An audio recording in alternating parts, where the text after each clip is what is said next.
अरे रुको रुको लैला, रुको मेरी लैला, रुको। सिल्लू तुम मेरे पीछे छोड़ क्यों नहीं देते? तुम्हारा पीछा छोड़ूंगा तो वापसी फापू के पीछे जाऊंगा क्या? अरे पागल पागल पागल समझती नहीं हो। 3 महीने से ये सामान मेरे कंधे पे, सर पे, पीठ पे, मैं तुम्हारे पीछे पीछे पीछे भाग रहा हूँ। मैं तुमसे इतनी मोहब्बत करता हूँ, इतनी मोहब्बत करता हूँ, इतनी मोहब्बत करता हूँ कि मैं बता नहीं सकता। कितनी मोहब्बत करते हो?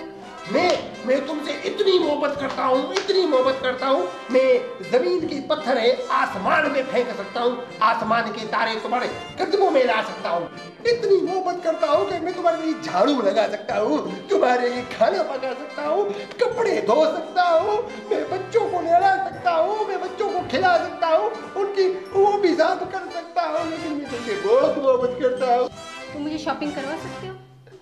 हाँ शॉपिंग में करवा लेता, लेकिन एक छोटा सा मसला है। क्या?